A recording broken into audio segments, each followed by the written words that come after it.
Halo and welcome back teman-teman netizen atau warganet yang saya hormati semuanya. Di konten kedua hari ini saya ingin membahas tentang 24 pemain yang akan dibawa oleh Shin Tae-yong untuk pertandingan pertama Timnas Indonesia di Piala AFF tahun 2024 lawan Myanmar pada tanggal 9 Desember nanti.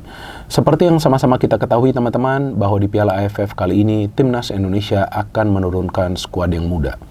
Oleh karena itu tidak salah juga jika kita mengatakan bahwa Indonesia akan menjadi salah satu tim yang tidak diunggulkan di Piala AFF kali ini. Karena mayoritas pemain-pemain muda ini tidak punya pengalaman bermain di level senior di sebuah arena internasional. Tapi akan lebih baik juga jika Indonesia memang tidak diunggulkan, karena itulah yang tidak akan memberikan beban kepada para pemain kita. Dan seperti yang selalu saya katakan di beberapa konten dari channel YouTube Triple B, jelang Piala AFF ini bahwa ada baiknya kita semua juga tidak gembar-gembor di sosial media. Karena yang paling penting adalah para pemain muda kita bisa mendapatkan menit bermain dan tentunya mereka mendapatkan pengalaman bermain di level senior di sebuah ajang internasional agar mereka bisa berkembang menjadi pemain yang nanti kita harapkan bisa juga bermain di Timnas Indonesia Senior. Meskipun beberapa pemain ini juga sebelumnya pernah membela Timnas Indonesia U20 dan juga Timnas Indonesia U17, tapi pada saat sekarang bermain di level senior dan juga tentunya berhadapan dengan tim-tim senior lainnya di Piala AFF nanti tidak akan mudah bagi para pemain muda ini. Maka itu bagi Shin Tae-yong yang paling penting dia bisa menyatukan para pemain sesuai dengan konsep permainannya.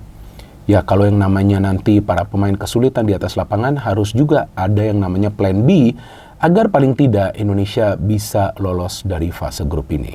Kalau bisa lolos ke final, tentu jauh lebih baik. Kalau bisa menjadi juara, itu adalah bonus. Nah, sekarang saya ingin membahas 24 pemain yang saya baca di media. Jadi ini bukan karangan saya. Yang saya baca di salah satu media digital yang menyebutkan bahwa 22 pemain yang akan berangkat ke Myanmar dan ada 2 pemain yang langsung akan gabung ke sana. Jadi 22 pemain ini berangkat dari Jakarta, 2 pemain akan gabung di sana, yaitu Asnawi Mangkualam dan juga Rafael Strijk. Nah, ini kan kabar baik bahwa Rafael Strijk bisa langsung gabung dengan timnas mulai dari pertandingan fase grup, dan saya harapkan ini benar. Dan kita lihat ya, ada 7 pemain yang tersingkir dari pemusatan latihan sebelumnya. Ya, ada pemain seperti Zaki Ashraf, ada Imade Tito, ada Arsa Ramadan Ahmad, ada juga Alvan Swaib. Alvan Swaib juga salah satu pemain muda yang diberikan menit bermain di Liga 1. Ada Ananda Rayhan Alif, ada Armando Oropa, ada juga Ikram Al-Ghifari. Ikram ini kan salah satu penjaga gawang ya. Jadi 3 penjaga gawang yang dibawa ya. Jadi di sini kita lihat 24 pemain. Ada Cahya Supriyadi, penjaga gawang yang sebelumnya menjadi pemain inti ya di Timnas Indonesia U20. Ada Dava Fasya, ini dari Borneo. Ada Erlangga Setio dari PSPS Pekanbaru. Cahya ini kayaknya kalau nggak salah masih pemain Persija ya, tapi dipinjamkan ke FC Bekasi City. Kemudian di back ada Ahmad Maulana Syarif, ini pemain yang bagus sekali di Arema FC. Saya beberapa kali siaran pertandingan Arema FC, dia pemain yang ngeyel banget. Kadek Arel, ini pemain yang masih muda di Bali United. Mikael Tata bisa juga nih, Mikael nanti dimainkan di sebelah kiri sebagai salah satu pelapis dari Pratama Arhan. Sultan Zaki bisa bermain di posisi sebelah kanan ya, sebagai fullback. Doni Tripamungkas, nah Doni ini kayaknya mainnya di wingback nih, karena kan formasi dari Shin Tae-yong biasa 3-4-3. Muhammad Ferrari, salah satu center back yang pengalaman, pernah juga bermain di Timnas U23 dan juga level senior. Bisa juga dia akan bermain ya sebagai salah satu center back. Kakang, ada Robi Darwis, ada Asnawi Mangkualam. Ya artinya Asnawi akan bermain di kanan nih dia, sebagai salah satu wingback. Jadi kemungkinan nih Asnawi di kanan sebagai wingback dan Pratama Arhan di kiri. Pelapisnya ya artinya adalah Doni Tripamungkas. Center back ini kira-kira ya, bisa juga yang akan diturunkan Robi Darwis, Muhammad Ferrari dengan Kadek Arel nih, kemungkinan ya. Buffon gak dipanggil ya, Alvarizi Buffon ya, dia gak dipanggil, dia artinya masih di Timnas Indonesia U20. Di gelandang, nah gelandang kita nih gak banyak nih, ini yang mengkhawatirkan nih. Jadi bisa juga nanti ada center back yang dimainkan di posisi gelandang. Siapa center back itu? Apa mungkin si Ferrari yang dimainkan sedikit ke depan? Oh enggak, Robi Darwis ya, bisa bermain di tengah juga ya, sebagai defensive midfield ya. Jadi gelandang ada Arkan Fikri. Nah, Arkan Fikri ya saya harapkan diberikan menit bermain kali ini. Dia sebelumnya pernah bermain bagi Timnas Indonesia Senior pada saat dibantai itu di Basra kan, lawan Irak kan dengan skor 1-5. Dia masuk sebagai pemain pengganti pada saat itu di babak kedua. Ya kalau untuk di senior di pertandingan level Asia kayaknya belum bisa dia ya. Tapi untuk ASEAN ya seharusnya bisa. Arkan Fikri ini kemungkinan dimainkan. Rivaldo Enero ini juga pemain yang bagus ya, defensive midfield di Borneo, pemain yang punya kekuatan di kaki kirinya. Raihan pemain yang lebih kreatif, skill individunya bagus. Zanadin Faris ini deep lying playmaker bagus. Alfredo Nico mainnya biasa di kanan ya, kayaknya sulit dia akan masuk di posisi tersebut. Victor Detan, pemain yang ngeyel, ini pemain yang bagus, skillnya tinggi sekali. Saya harapkan dia juga dicoba oleh Shin Tae-yong. Marcelino Ferdinand, nah ini gak ngerti Marcelino mau main di tengah atau di depan sebagai false nine.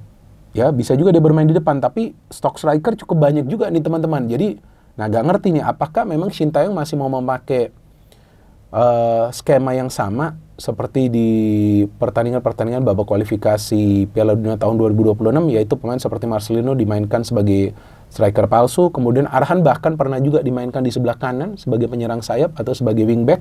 Bisa juga nanti dia memainkan konsep yang sama, atau dia rubah Marcelino bermain lebih ke tengah, jadi bermain sebagai playmaker. Karena sebetulnya nih kalau saya lihat dari gelandang, oke lah ada Zanadin Faris, tapi Zanadin ya kalau dari segi skill dengan Marcelino kan beda ya.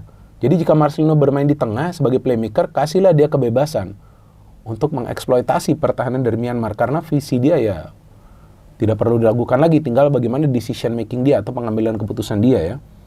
Walaupun ini pemain yang produktif juga loh, Marcelino bisa juga dia bermain di depan, tuh saya aja sudah pusing apalagi Shin Tae-yong nanti. Oke, penyerang, ini yang menarik teman-teman, penyerang. Karena yang pertama tidak ada namanya Jens Raven, yang sudah saya jelaskan itu adalah keputusan dari Shin Tae-yong, dan dia memang sudah menilai bahwa Jens Raven untuk sementara ini lebih baik berprogres di Timnas Indonesia U20 karena menurut dia powernya kurang. Ya oke, kita jadi tunggu penyerang-penyerang lain di Piala AFF. Kali ini ada Hoki Caraka, pemain yang mulai mencetak gol di Liga 1 walaupun belum konsisten. Kita tunggu apakah Hoki akan diberikan kesempatan untuk bermain sebagai striker. Yang pernah Shin Tae-yong mengatakan bahwa pemain ini punya potensi menjadi pemain yang bagus atau pemain yang hebat. Kemudian, atau dalam urusan mencetak gol ya. Artinya Shin Tae-yong ini memang sudah bisa melihatlah potensi dari seorang pemain, tapi pemain tersebut yang memang harus bekerja keras. Jadi Hoki, kamu harus bekerja keras jika kamu diberikan kesempatan untuk tampil. Arkan Kakak, ternyata Arkan Kakak dipilih, ya mungkin ini adalah tipe striker yang disuka oleh Shin Tae-yong ya. Yang tinggi, yang mampu menguasai bola cukup lama, tapi ya pengambilan keputusan, ini harus benar dari Arkan Kakak, yang kita tahu dikritik lah sebelumnya ya. Tapi ini adalah momen bagi Arkan Kakak. Pada saat sekarang dia sudah diberikan kesempatan oleh Shin Tae-yong untuk bisa bermain bagi Timnas Indonesia Senior loh ini. Ini bukan lagi U23 atau U20, sudah senior. Nah ini adalah tantangan bagi Arkan Kakak. Dan dia sebelumnya juga kan mencetak gol bagi Timnas Indonesia U17 di Piala Dunia. Seharusnya Kakak bisa. Tinggal ya dia juga mentalnya harus kuat. Setelah sebelumnya ditekan habis-habisan kan oleh mayoritas dan netizen kita kan dengan kritikannya yang memang wajar, perlulah kita kritik jika memang performanya tidak bagus. Tapi ini tantangan bagi dia. Nah ini menarik, apakah Arkan Kakak akan turun dari awal atau tidak. Tapi Arkan Kakak adalah natural striker. Sepertinya natural striker nih slotnya cuma satu, antara Hoki atau Arkan Kakak. Ada Rafael Strike. Nah ini feeling saya Strike sih akan dimainkan. Sudah dipanggil jauh-jauh dari Australia kan. Kecuali first match, kebugaran dia belum 100%. Mungkin dia akan disimpan dulu. Nanti masuk sebagai pemain pengganti. Tapi jika dia fit nih, jika Shin Tae-yong melihat dia fit 100%, dia pasti akan turun sebagai starter. Ada juga Ronaldo Kuate. Nah ini kan pemain yang biasa banyak gocek. Nah ini saya menarik ketunggu nih. Ronaldo akan dimainkan atau enggak nih? Kalau dia dimainkan, dia artinya akan bermain di kanan. Berarti Strike akan bermain di tengah. Nah ini gak gampang juga bagi Shin Tae-yong. Jadi dengan ada 24 pemain ini yang mayoritas adalah para pemain muda. Dan jika saya tidak salah, tadi saya kalkulasi bahwa usia rata-rata dari para pemain atau usia rata-rata skuad Timnas Indonesia yang akan bermain di Piala AFF kali ini adalah 20 tahun 9 bulan. Ini skuad yang sangat muda loh. Jadi mungkin juga tim-tim lawan nih akan menganggap remeh Indonesia. Bagus, anggap saja remeh Indonesia, lebih baik seperti itu. Biar para pemain ini fight, keluar menyerang. Dan saya harapkan tidak ada pemain yang nanti menganggap dirinya itu hebat. Walaupun mereka sebelumnya pernah bermain bagi Timnas Indonesia Senior. Gak bisa seperti itu dan gak boleh males-malesan.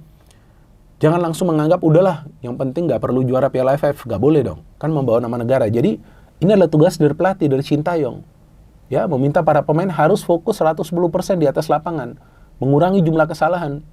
Dan main sesuai dengan rencana permainan. Meskipun tidak akan mudah, karena mereka belum lama berkumpul. Ya, tapi inilah tugas dari Shin Tae-yong. Dan saya harapkan minimal bisa lolos dari fase grup. Ya, Myanmar juga bukan adalah lawan yang gampang. Gak akan gampang lagi bagi para pemain. Apalagi mereka akan menurunkan skuad yang senior. Dan fisik para pemain ini yang sekarang harus kuat. Fisik bukan artinya untuk berlari. Enggak, untuk pressing. Pasti para pemain Myanmar akan press. Apalagi pemain-pemain yang kreatif. dari timnas kita. Setelah itu memang kita bermain di kandang. Nah, bermain di kandang ini mungkin lebih rileks lah para pemain kan. Tapi dengan catatan juga lawan Myanmar bisa mendapatkan poin. Jadi confidence levelnya masih terjaga. Yang kita khawatirkan pemain-pemain muda ini jika, saya akan mengatakan jika ya. Jadi jangan nanti dikutip yang salah. Saya mengatakan jika para pemain kita itu tidak mampu meraih kemenangan atau ya let's say 1 poin lah lawan Myanmar, yang dikhawatirkan nih kondisi psikologisnya ini turun. Nah, ini harus dijaga. Artinya mental nih faktor juga nih teman-teman. Karena ini kita berbicara pemain muda yang akan bermain di level senior di sebuah ajang internasional. Ini tidak akan mudah, apalagi nanti kalau lawan Vietnam atau Thailand. Tapi ya sisi positifnya main aja lepas. Kan istilah kerennya nothing to lose. Kita semua berada di belakang timnas kita. Kita semua tetap akan mendukung, dan jika memang ada yang perlu kita sampaikan, apakah itu saran atau kritik, kita punya yang namanya social media, betul nggak? Dari HP kita bisa mengetik, tapi jaga juga jari-jari kalian ya, jangan kurang ajar juga. Karena para pemain ini berjuang habis-habisan di atas lapangan untuk memberikan yang terbaik bagi tim nasional Indonesia. Artinya mereka membawa nama negara. Ya, kita juga sebagai supporter dari timnas Indonesia juga harus bijak memberikan mereka dukungan ya. Jangan seenaknya saja, saya paling benci tuh orang-orang yang biasa mengkritik secara sarkas. Ya, gak boleh seperti itu. Kecuali memang pernah berada di posisi tersebut, pernah bermain bagi timnas Indonesia. Nah, itu pun ya janganlah memberikan kritikan secara sarkas, ya berikanlah secara sopan, ya gak? Karena ini pemain-pemain muda ini yang kita harapkan bisa berkembang. Dan ini sekarang ini tantangan juga bagi para pemain kita yang mayoritas bermain di kompetisi domestik kita. Ayo tunjukkan kemampuan terbaik kalian di level internasional. Artinya Shin Tae-yong juga harus bisa memilih pemain yang tepat. Ini tidak akan mudah bagi dia. Ya, bisa juga nanti dia akan melakukan beberapa perubahan dari satu pertandingan ke pertandingan lainnya, karena ini adalah grup pemain yang belum pernah dia latih atau belum pernah dia latih cukup lama untuk menjadi bagian dari tim nasional Indonesia senior. Tapi saya berharap bahwa para pemain kita akan bermain all out untuk menyulitkan para pemain tim lawan.